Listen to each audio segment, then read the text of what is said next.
Hello friends, मैं शिव शंकर और आप मेरे साथ पढ़ेंगे साइंस जो कि क्लास एनसीईआरटी का है और क्लास सेवेंथ का है। और क्लास सेवेंथ के 18 चैप्टर का हम आज अध्ययन करने वाले हैं। इसका स्टडी करेंगे। अपशिष्ट जल की कहानी यानी कि वेस्ट वाटर स्टोरी क्या है, यानी कि अपशिष्ट जल कैसे बनता है और किसे हम अपशिष्ट जल कहते हैं, इसको इस वीडियो के माध्यम से पूरा अध्ययन किया जाएगा। तो चलिए शुरू करते हैं और देखते हैं कि अपशिष्ट जल है क्या। हम देखते हैं कि झाग से भरपूर तेल मिश्रित काले भूरे रंग का जल जो सिंक, शौचालय, लॉन्ड्री आदि से नलियों में जाता है वह अपशिष्ट जल कहलाता है। यह क्या है? अपशिष्ट जल है जो झाग से भरपूर होता है, यानी कि उसमें झाग होते हैं, तेल मिश्रित होता है, काले रंग का होता है, भूरे रंग का होता है, ठीक है। और यह सिंक से यानी कि जो हम बर्तन धोते हैं या और भी जो ब्रशेस वगैरह अपना जो भी इस्तेमाल करने वाला पानी है उसको गंदा करते हैं, ये सारे क्या हैं? लॉन्ड्री यानी कि कपड़ा धोने के काम में जो भी पानी आते हैं नल, ये सभी पानी नलियों में क्या होते हैं? बहते हैं और इनको हम क्या कहते हैं? अपशिष्ट जल कहते हैं, यानी कि वेस्ट वाटर कहते हैं। अब इनका शोधन, इनको कैसे फिर से इनका प्यूरिफिकेशन किया जा सकता है, ये सारा हम अध्ययन इस चैप्टर में करेंगे। आप पूरा ध्यान से इसको देखें। अब क्या है कि जल हमारी जीवन रेखा, ठीक है। जल हमारी जीवन रेखा हमने पीछे भी पढ़ लिया है और अभी भी पढ़ लेते हैं कि जल हमारी जीवन रेखा कैसे है। और जल है तो कल है, इसी में हम लोग सेवेंथ क्लास में ही पढ़ चुके हैं कि जल का यानी कि वाटर का कितना इम्पोर्टेंस है हमारे जीवन में। तो जल हमारी जीवन रेखा यानी कि वाटर आवर लाइफ लाइन। और क्या देखते हैं कि क्या इसको हम साफ़ सुथरा कर सकते हैं? पानी जो हम यूज करते हैं उसको क्या हम साफ़ बना सकते हैं? उसको फिर से रिसाइकल किया जा सकता है या नहीं? उन सभी चीज़ों का हम अध्ययन करेंगे। अब देखते हैं कि विश्व जल दिवस 22 मार्च 2005 को संयुक्त राष्ट्र की जनरल असेंबली ने 5 से 15 की अवधि को जीवन के लिए जल पर कार्य के लिए अंतर्राष्ट्रीय दशक के रूप में घोषित किया, ठीक है। अंतर्राष्ट्रीय क्या किया है? दशक के रूप में घोषित किया है। विश्व जल दिवस मनाते हैं 22 मार्च को, ठीक है। ये हमें जानकारी है इस बात की। और क्या है कि 2005 से 2015 का जो डिकेड है यानी कि हमारा जो दशक है उसको जीवन के लिए जल, यह मोटो के साथ इसको क्या किया गया है? अंतर्राष्ट्रीय दशक घोषित कर दिया गया है, ठीक है। तो आप जल के इम्पोर्टेंस को समझ सकते हैं। जल की सफाई, ठीक है। अब हम जल का सफाई कैसे करते हैं यह देखते हैं कि जल की सफाई वाकई संभव भी है या नहीं है, ठीक है। क्लीनिंग ऑफ वाटर, तो जल की सफाई करने के प्रक्रम में जल स्रोतों में प्रवेश अथवा उसके पुनः उपयोग से पहले उसमें से प्रदूषकों को अलग करना सम्मिलित है। क्या है कि भाई जब जल के स्रोत हैं उनमें आप उस प्रदूषक को पहुंचने से पहले उसका क्या करिए? उसको अवशोषित करा लीजिए, पहले ही उसका प्रदूषक जो पदार्थ है उसको हटा लीजिए, ठीक है। जल की सफाई करने के जो प्रक्रम में जल स्रोतों में प्रवेश अथवा उसके पुनः उपयोग से पहले उसमें से प्रदूषकों को अलग करना सम्मिलित है। अपशिष्ट जल, ठीक है, यानी कि जो गंदे जल हैं, जल के उपचार का यह प्रक्रम सामान्य रूप से वाहित मल उपचार कहलाता है, ठीक है। यानी कि सीवेज ट्रीटमेंट कहलाता है। क्या कहलाता है? सीवेज ट्रीटमेंट कहलाता है ये। जैसे भी सीवेज वगैरह में जो पानी जाते हैं या बह के जो भी पानी बहता है उसको फिर से हम यूज़ के काम में ले आने लायक बनाते हैं, उसको क्या कहलाता है? सीवेज ट्रीटमेंट कहलाता है। या आपको अगर किसी नदी में भी उसको छोड़ना है, ठीक है, तो उसका ट्रीटमेंट यानी कि उस पानी को आप साफ करके ही उसका जो वहन है वह नदी में भी कर सकते हैं। ऐसा प्रावधान है हमारे यहाँ नदियों को स्वच्छ बनाने के लिए, ठीक है। अब वाहित मल घरों, उद्योगों, अस्पतालों, कार्यालयों और अन्य उपयोगों के बाद प्रवाहित किया जाने वाला अपशिष्ट जल होता है, ठीक है। इन सभी जगहों पर जब यूज हो जाता है और वह उसका क्या किया जाता है, उसके बाद उसको प्रवाहित कर दिया जाता है, तो वह क्या कहलाता है? अपशिष्ट जल कहलाता है। इसमें वर्षा जल भी सम्मिलित है जो तेज वर्षा के साथ गलियों से बहता है। सड़कों और छतों से बहकर आने वाला वर्षा जल अपने साथ हानिकारक पदार्थों को ले आता है। वाहित मल द्रव रूपी अपशिष्ट होता है। जो वाहित मल होते हैं वह द्रव रूपी अपशिष्ट होता है। इसमें अधिकांश जल होता है जिसमें घुले हुए और निलंबित अपद्रव्य होते हैं। ठीक है, इसमें बहुत सारे हानिकारक पार्टिकल्स घुले रहते हैं, यानी कि वर्षा के जल को भी शुद्ध माना जाता है, लेकिन यदि वह छत से, नलियों से और गलियों से गुजरता हुआ बहता है तो वह भी क्या होता है, आपका अशुद्ध रूप ही है पानी का, यानी कि वह भी एक सीवेज में चला जाता है तो वो भी खतरनाक ही हो जाता है हमारे लिए, और उसमें बहुत सारे विषाक्त चीज़ें घुल मिल जाती हैं। अब हम जानते हैं कि वाहित मल एक जटिल मिश्रण है। ठीक है, इसको शोधित करना इतना आसान नहीं है। इसमें निलंबित ठोस, कार्बनिक और अकार्बनिक अशुद्धियाँ, पोषक तत्व, मृत जीवी और रोगवाहक जीवाणु और अन्य सूक्ष्म जीव होते हैं।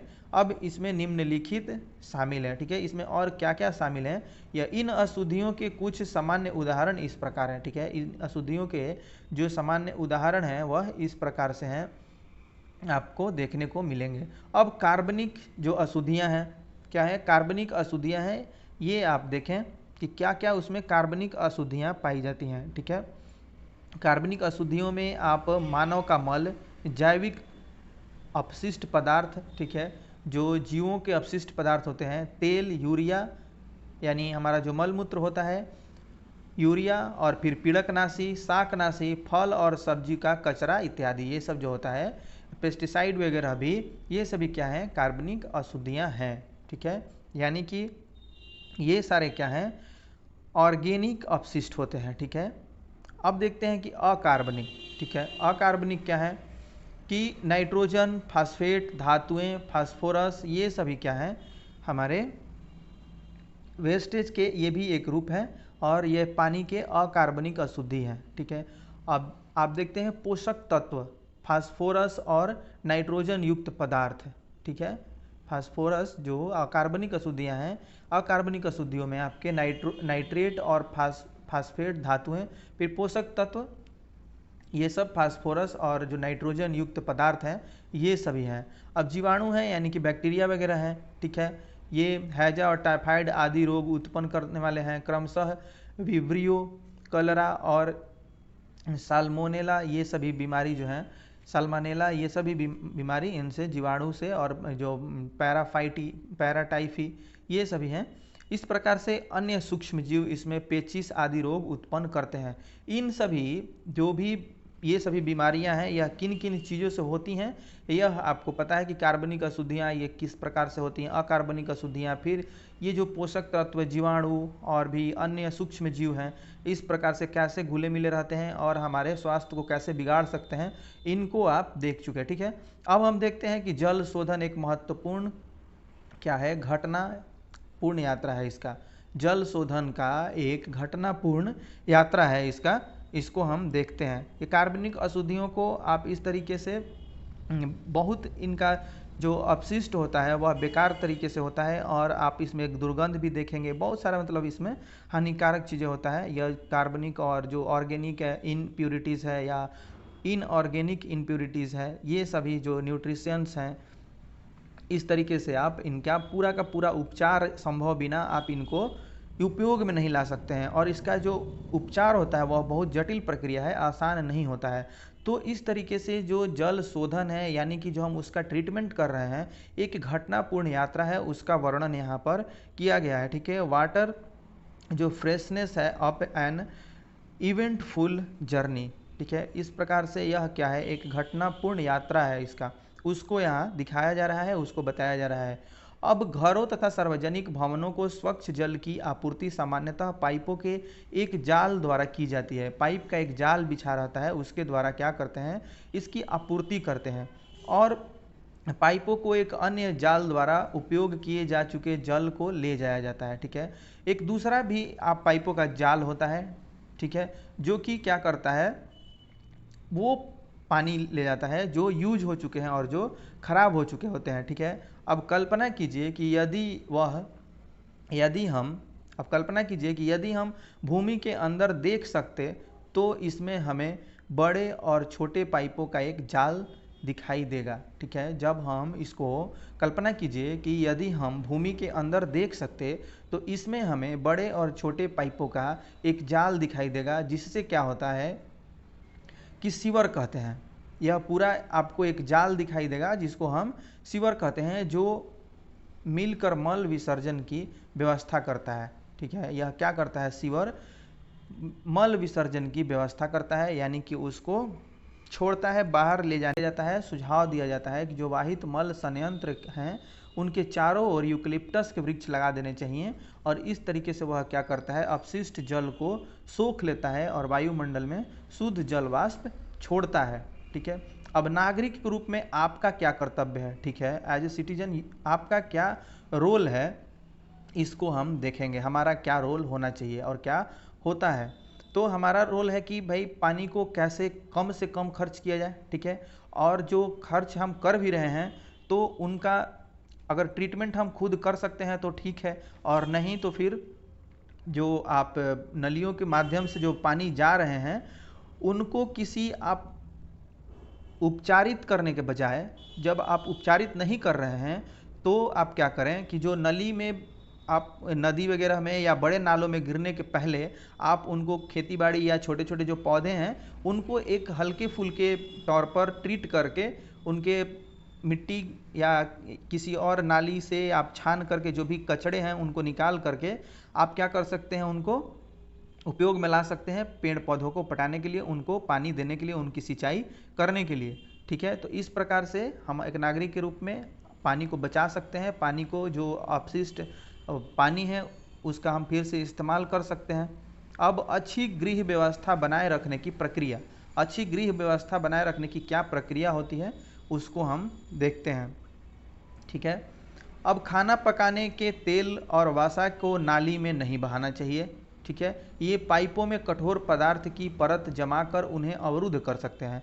ये पाइप को भी नष्ट कर सकते हैं, अवरुद्ध कर सकते हैं कठोर पदार्थ बना करके। अब खुली नाली में वसा मृदा के रंध्रों को बंद कर देती है। खुली नाली क्या करती है, वसा मृदा के रंध्र को बंद कर देती है, यानी कि जो मिट्टी होता है उसकी उसमें जो छेद होते हैं छोटे छोटे, उन रंध्रों को क्या करती है, बंद कर देती है। जो वसा है यानी कि फैट है, जिससे उसकी जल को फिल्टर करने की प्रभाविता कम हो जाती है। वह जल को फिल्टर नहीं कर पाता है, पानी को फिल्टर नहीं कर पाता है। ठीक है, अब तेल और वसा को कूड़ेदान में ही फेंकें। तेल और वसा को क्या करना चाहिए, कूड़ेदान में फेंकना चाहिए। पेंट, विलायक, कीटनाशक, मोटर तेल, औषधियाँ आदि रसायन उन सूक्ष्म जीवों को मार सकते हैं जो जल के शुद्धिकरण में सहायक होते हैं, इसलिए इन्हें नाली में मत बहाइए। ठीक है, अब प्रयुक्त चाय की पत्ती, बचे हुए ठोस पदार्थ जो ठोस खाद्य पदार्थ हैं, मृदु खिलौने, रुई, सैनिटरी टॉयलेट आदि को भी कूड़ेदान में ही फेंकना चाहिए। ऐसे ही पानी में उसको नहीं बहाना चाहिए। अब स्वच्छता और रोग, ठीक है, स्वच्छता और जो रोग हैं उनको हम देखते हैं कि क्या है स्वच्छता और रोग। आइए हम अपने देश की स्थिति पर चर्चा करते हैं। हमारी जनसंख्या का एक बड़ा भाग आज भी मल व्यवन व्यवस्था की सुविधाओं से वंचित है। ठीक है, यानी कि उनके घरों में क्या है, जो लैट्रिन है यानी कि शौचालय हैं वो नहीं है। ऐसे व्यक्ति मल विसर्जन के लिए क्या है, कहाँ जाते हैं, ऐसे व्यक्ति मल विसर्जन के लिए कहाँ जाते हैं। हमारी जनसंख्या का बहुत बड़ा भाग खुले में शौच करता है। ठीक है, नदी के किनारों, रेल की पटरियों, खेतों और अनेक बार सीधे जल स्रोतों में ही मल त्याग करते हैं। अब क्या करते हैं भाई, ऐसे पानी क्या होता है, इससे गंदा होता है। अनउपचारित मानव मल स्वास्थ्य संकट का एक कारक है। इससे जल और मृदा का प्रदूषण हो सकता है। सतह पर उपलब्ध जल और भौम जल दोनों मानव मल से प्रदूषित हो जाते हैं। भौम जल कुओं, ट्यूबवेल, नलकूपों, झरनों और अनेक नदियों के लिए जल का स्रोत होता है। जो आपका ग्राउंड वाटर है वह क्या है, ये ट्यूबवेल, नलकूप, इन सभी का स्रोत होता है, पानी का स्रोत होता है, और यही गंदा हो जाता है। ठीक है, तो क्या होता है, अतः अनउपचारित मानव मल जल जनित रोगों का सबसे सुगम पथ बन जाता है। इससे क्या होता है कि सबसे सुगम पथ बन जाता है, और हमें उससे क्या होता है, हैजा, टाइफाइड, पोलियो, मेनिंजाइटिस, हेपेटाइटिस और पेचिस जैसे रोग हो जाते हैं। तो इस तरीके से क्या करना चाहिए, यदि आपके घरों में अब तो बहुत जगह पे ऐसी जो बहुत सारी ऐसी योजनाएं चल रही हैं जिससे लगभग लगभग घरों में शौचालय अब बन चुके हैं, लेकिन कुछ लोग अपनी आदतों से आज भी मजबूर हैं, जो कि शौचालय होने के बाद भी क्या करते हैं, उनको खुले में शौच करना ज़्यादा अच्छा लगता है और वो नदी नालों और नहरों के किनारे बैठ जाते हैं और इस तरीके से खुले में शौच करते हैं और वो अपने साथ साथ क्या करते हैं, हमारे स्वास्थ्य के साथ भी खिलवाड़ करते हैं। तो ऐसा नहीं करना चाहिए, आप अपने घरों के शौचालयों का ही इस्तेमाल करें, ठीक है। और अगर यदि कभी मजबूरी में ऐसा करना भी पड़े तो जो डायरेक्ट जो पानी के स्रोत हैं वहाँ आप इस तरीके का ना करें, ठीक है। अब स्वच्छ ये देखना है कि वाहित मल निपटान की वैकल्पिक जो व्यवस्था है उसको हम किस तरीके से कर सकते हैं। अब स्वच्छता की स्थिति सुधारने के लिए कम लागत के यथास्थान वाहित मल निपटान तंत्रों को बढ़ावा दिया जा रहा है, ठीक है। अब क्या किया जा रहा है, यथास्थान वाहित मल यानी कि ऑन साइट सीवेज जो है उसको बढ़ावा दिया जा रहा है, ठीक है। अब हम क्या देखते हैं कि इससे क्या होता है कि भाई आप कंपोस्ट बना सकते हैं, बहुत तरह के इसके उपयोग अभी हैं। इनमें कुछ उदाहरण सेप्टिक टैंक, रासायनिक शौचालय, कंपोस्टिंग पीट आदि का उपयोग।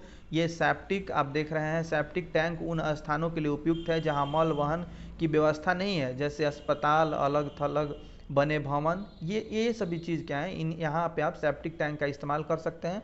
अब कुछ संगठन मानव अपशिष्ट के स्वच्छता पूर्वक निपटान की तकनीकी सुविधाएं प्रदान करते हैं। इन शौचालयों में अपमार्जन की आवश्यकता नहीं होती है। शौचालय से मलबंद नलियों से होता हुआ बायोगैस संयंत्र में चला जाता है।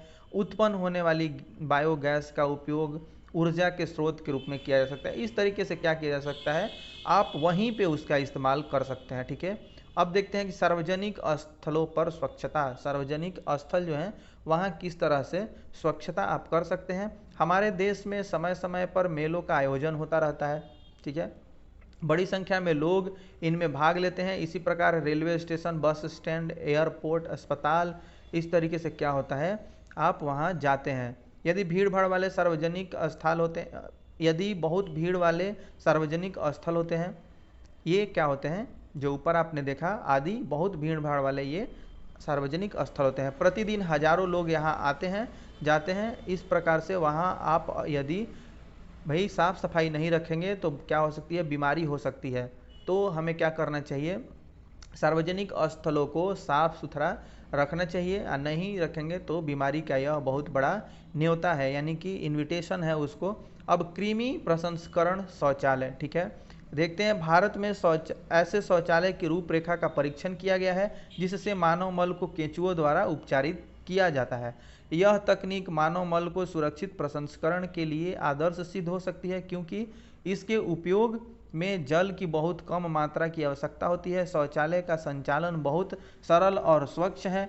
मानव मल पूर्णतः कृमि केकों में परिवर्तित हो जाता है, जो मृदा के लिए अति समृद्ध पोषक है, ठीक है। इस प्रकार से क्या करते हैं हम, ये व्यवस्था आई है। अब वर्ष 2016 में भारत सरकार ने स्वच्छ भारत के नाम से एक नई मुहिम शुरू की है, जिसके अंतर्गत कई अभियान शुरू किए गए हैं, जैसे कि प्रत्येक व्यक्ति के लिए शौचालय सुनिश्चित करना तथा मल अपशिष्ट का उपयुक्त निपटान इत्यादि। तो अभी जो स्वच्छ भारत अभियान चल रहा था, और भी जो शौचालय, हर घर शौचालय, इस तरीके से, और कई कई ऐसे स्टेट हैं जो इसको शौचालय को इज्जत घर का नाम दिए हुए हैं, जैसे आपको उत्तर प्रदेश में इज्जत घर इसको नाम, तो इसका बढ़ावा दिया जा रहा है। और इस प्रकार से हम क्या कर सकते हैं, इनका उपयोग अपने अपशिष्ट मलों का जो उपयोग है उसको मिट्टी के लिए भी कर सकते हैं, यानी कि जो केचुए हैं उनको खा जाएंगे और उसको क्या करेंगे, एक उपजाऊ पोषक तत्व जो मिट्टी के लिए होगा, प्लांट के लिए होगा, यानी कि हमारे फसल के लिए होगा, उसमें हम इस्तेमाल कर सकते हैं। अब महात्मा गांधी ने भाई क्या कहा था, महात्मा गांधी ने जो कहा था उसको देख लेते हैं। मानवीय और पथ प्रदर्शक कार्य प्रारंभ करने के लिए किसी को भी किसी दूसरे का मुंह नहीं देखना चाहिए, यानी कि जब आप एक मानव कल्याण का कार्य कर रहे हैं तो उसमें आप अकेले भी लग सकते हैं, जरूरी नहीं है कि आप किसी और को अपने साथ लेकर ही लगें, या कोई और आपके साथ है तो ही आप उस कार्य को करें, ठीक है। अब देखते हैं सारांश। प्रयुक्त जल अपशिष्ट जल कहलाता है, ठीक है, जिनका पुनः उपयोग किया जा सकता है।